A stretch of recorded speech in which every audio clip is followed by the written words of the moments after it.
CRPF constable ट्रेड्समॅन भरती 2025 तर पहा विद्यार्थी मित्रांनो, सीआरपीएफ कॉन्स्टेबल ट्रेड्समॅनच्या जवळपास 12,215 जागांसाठी ही भरती निघत आहे आणि या भरतीसाठी शिक्षण फक्त 10वी पास लागते। महाराष्ट्रातील तुम्ही कोणत्याही जिल्ह्यातले असाल तर मुलं मुली फॉर्म भरू शकता। तर याच्या अगोदर जे विद्यार्थी मित्रांनो हे सीआरपीएफ कॉन्स्टेबल ट्रेड्समॅनची भरती निघाली होती, तर त्यामध्ये महाराष्ट्रातील हजारो विद्यार्थ्यांचं सिलेक्शन झालं होतं।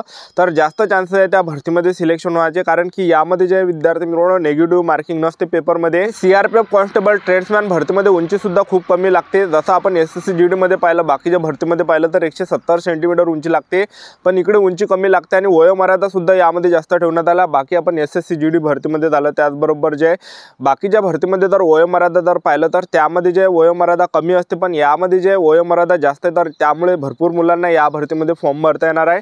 तर हे भरती कोणत्या महिन्यामध्ये निघणार आहे याबद्दल सुद्धा आपण आजच्या व्हिडिओच्या माध्यमातून बोलणार आहे। सीआरपीएफ कॉन्स्टेबल ट्रेड्समॅन भरतीमध्ये आणि या भरतीमध्ये उंची किती आहे, छाती किती आहे, ग्राउंडला कोणकोणते आहे, लेखी परीक्षेचा अभ्यासक्रम काय, सिलेक्शन प्रोसेस काय आहे, तर संपूर्ण माहिती तुम्हाला सांगणार आहे। आणि मेन म्हणजे ही भरती कधीपर्यंत येणार आहे याबद्दल सुद्धा आपण आजच्या व्हिडिओच्या माध्यमातून बोलणार आहे। तर आजचा व्हिडिओ खूप महत्त्वाचा होणार आहे, व्हिडिओ शेवटपर्यंत बघा आणि व्हिडिओला आताच लाईक करा। नमस्कार विद्यार्थी मित्रांनो, माझी नोकरी कॉर्नर यूट्यूब चॅनलवर मी गोपाल अनखळे तुमचं सर्वांचं सहर्ष स्वागत करतो। तर मित्रांनो, व्हिडिओचा थंबनेल बघून तुमच्या लक्षात आलं असेल की आपला व्हिडिओ कोणत्या टॉपिकवर होणार आहे। व्हिडिओ सुरू करण्याच्या आधी आपल्या यूट्यूब चॅनलला सबस्क्राइब करा, जेणेकरून प्रत्येक भरतीचे अपडेट तुमच्यापर्यंत सर्वात आधी पोहोचेल आणि जास्त करून जे सीआरपीएफ कॉन्स्टेबल ट्रेड्समॅन भरतीच्या रिलेटेड जास्त व्हिडिओ आपल्या ठीक आहे।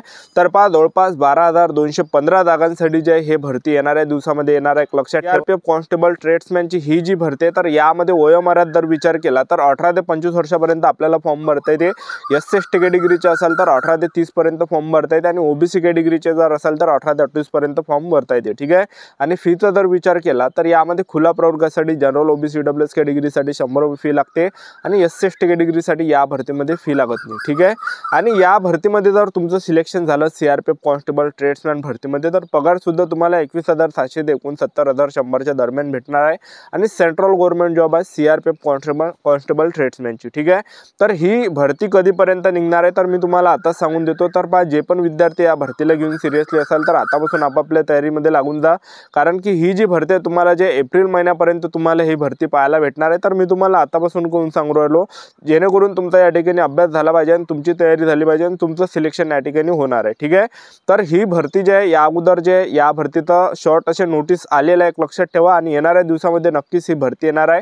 तर जे पण विद्यार्थी या भरतीला घेऊन सिरियसली असेल तर आतापासून अभ्यास चालू ठेवा, सेल्फ स्टडी करा आणि त्याचबरोबर जे चांगले पुस्तक घेऊन घ्या, जेणेकरून येणाऱ्या दिवसामध्ये हे भरती निघणार आहे। तर चांगली तयारी तुमची या ठिकाणी होणार आहे, ठीक आहे। तर एप्रिल महिन्यापर्यंत हे भरती निघू शकते, लक्षात ठेवा।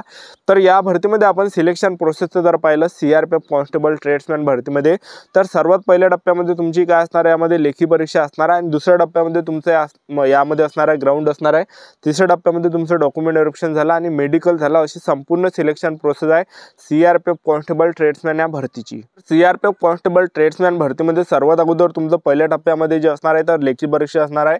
तर पेपरला जे प्रश्न परीक्षेला विचारले जाणार आहे, तर पहा जनरल नॉलेजचे 25 प्रश्न पेपरला विचारले जाते, गणिताचे 25 प्रश्न परीक्षेला विचारले जाते, बुद्धिमत्ता चाचणीचे 25 प्रश्न परीक्षेला विचारले जाते आणि हिंदी व्याकरणचे 25 प्रश्न परीक्षेला विचारले जाते। एसएससी जीडीचा जसा पॅटर्न आहे तसाच पॅटर्न हे फॉलो करते इकडे, ठीक आहे। जसं हिंदी व्याकरण आणि इंग्रजी ग्रामर दोनपैकी एक तुम्हाला सब्जेक्ट त्या ठिकाणी निवडावा लागणार आहे, अशा प्रकारे जसं एसएससी जीडी मध्ये असते, ठीक आहे। तर असा जे संपूर्ण अभ्यासक्रम आहे सीआरपीएफ कॉन्स्टेबल ट्रेड्समॅन या भरतीचा, ठीक आहे। तर यामध्ये जे विद्यार्थी मित्रांनो पेपरमध्ये जो तुम्हाला टाइम भेटणार आहे जवळपास 2 घंटे ते 1.5 घंटेचा टाइम तुम्हाला भेटणार आहे आणि पेपरमध्ये नेगेटिव्ह मार्किंग नसते, ठीक आहे। तर याच्या अगोदर जे सीआरपीएफ कॉन्स्टेबल ट्रेड्समॅनची भरती आली होती, तर त्यामध्ये मी तो पेपर सुद्धा पाहिला होता, तर त्यामध्ये नेगेटिव्ह मार्किंग नव्हती, ठीक आहे। तर यामध्ये थोडा तुम्हाला अभ्यास करावा लागणार आहे, कारण की थोडाफार तो पेपर थोडा हार्ड होता, एक लक्षात ठेवा, ठीक आहे। तर तुम्हाला जे पण विद्यार्थी या भरतीला घेऊन सिरियसली असाल तर आतापासून तयारी चालू ठेवा आणि त्याचबरोबर यामध्ये जे नेगेटिव्ह मार्किंग नाही आहे, ठीक आहे। तर आपल्याला जे येणाऱ्या दिवसामध्ये हे भरती निघाले, आपल्याला 100 प्रश्न त्या ठिकाणी सॉल्व्ह करून यावं लागणार, 100 प्रश्नावर क्लिक करून यायचं आहे, कारण की नेगेटिव्ह मार्किंग नाही। नेगेटिव्ह मार्किंग जर असते तर जे प्रश्न बरोबर असते आपले ते मायनस या ठिकाणी झाले असते, पण असं नाही आहे, नेगेटिव्ह मार्किंग नाही आहे यामध्ये, ठीक आहे। तर जास्त चान्सेस आहे यामध्ये सिलेक्शन होण्याचे, कारण की आता जे विद्यार्थी मिळवणं जवळपास डिसेंबरच्या जवळपास मुलांचं त्या ठिकाणी सीआरपीएफ भरतीमध्ये सिलेक्शन झालेलं आहे, महाराष्ट्रातील भरपूर मुलांचं सिलेक्शन झालेलं आहे, ठीक आहे। तर त्याचबरोबर त्याचबरोबर यामध्ये सर्वात अगोदर तुमचा पेपर झाल्यानंतर तुमचं दुसऱ्या टप्प्यामध्ये असणार आहे यामध्ये ग्राउंड.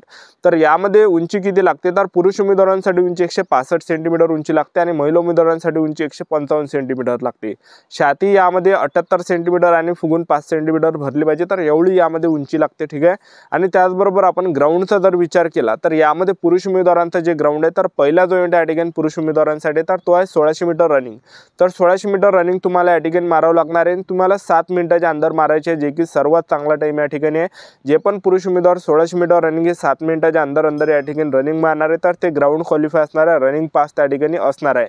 आणि ज्यांचा सुद्धा टाइम या ठिकाणी 7 मिनिटापेक्षा जास्त जर आला टाइम, तर त्यांना फेल सुद्धा केलं जाणार आहे, अपात्र सुद्धा केलं या ठिकाणी जाणार आहे. ठीक आहे. तर पहिला इव्हेंट यामध्ये 1600 मीटर रनिंग आणि दुसरा जो इव्हेंट आहे यामध्ये लॉंग जंप तुम्हाला मारावं लागणार आहे. 11 फीट तुम्हाला लॉंग जंप मारावं लागणार आहे आणि त्याच्यासाठी 3 चान्स भेटणार आहे. या 3 चान्स पैकी लॉंग जंप जर आपली पडली तर पास केलं जाणार आहे, अन्यथा फेल सुद्धा केलं जाऊ शकते. ठीक आहे.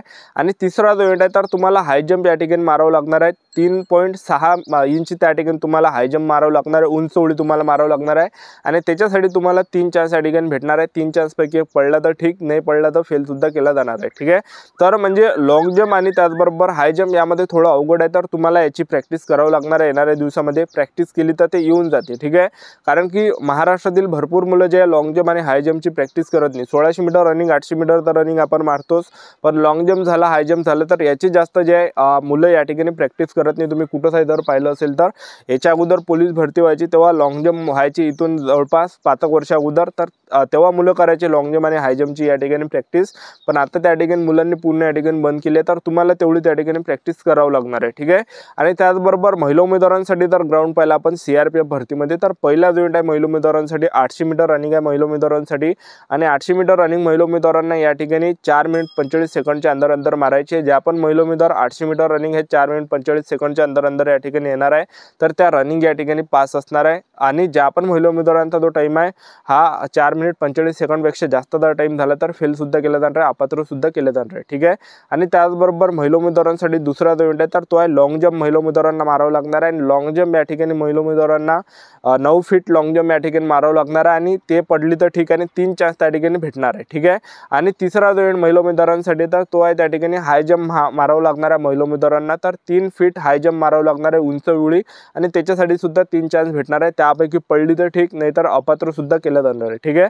तर यामध्ये आपण ग्राउंडमध्ये अवघड जर पाहिलं तर लॉंग जंप आणि हाय जंप या ठिकाणी थोडं अवघड आहे, तर त्याची प्रॅक्टिस तुम्हाला या ठिकाणी करावं लागणार आहे. ठीक आहे. तर पहा येणाऱ्या दिवसामध्ये जे CRPF कॉन्स्टेबल ट्रेड्समॅनची ही भरती निघत आणि या भरतीसाठी शिक्षण फक्त 10वीच पास लागते. महाराष्ट्रातील कोणत्याही जिल्ह्यातले असाल तर मुलांना फॉर्म भरता येते. तर एप्रिलच्या दरम्यान जे विद्यार्थी मित्रांनो हे भरती निघू शकते. एप्रिल महिन्यापर्यंत हे भरती तुम्हाला पाहायला या ठिकाणी भेटणार आहे. तर आतापासून जे आपापल्या तयारीमध्ये लागा, आतापासून जे सेल्फ स्टडी करा 8-8 घंटे 10-10 घंटे. ठीक आहे. आणि सोशल मीडियापासून जेवढं होते तेवढं दूर राहा, कारण की येणाऱ्या दिवसामध्ये चांगली ही 12,215 जागांसाठी ही भरती निघत आहे. ठीक आहे. तर आतापासून आपापल्या तयारीमध्ये लागा. ठीक आहे. तर आपले YouTube चॅनल सबस्क्राईब करून ठेवा. व्हिडिओ अपडेट मी तुम्हाला CRPF कॉन्स्टेबल ट्रेड्समॅन भरतीबद्दल देत राहणार आहे. ही होती संपूर्ण महत्त्वाची माहिती. आता व्हिडिओ आवडला असेल तर व्हिडिओला लाईक करा, शेअर करा, सबस्क्राईब करा. आजच्या इथंच थांबतो. भेटाय नेक्स्ट व्हिडिओमध्ये. जय हिंद.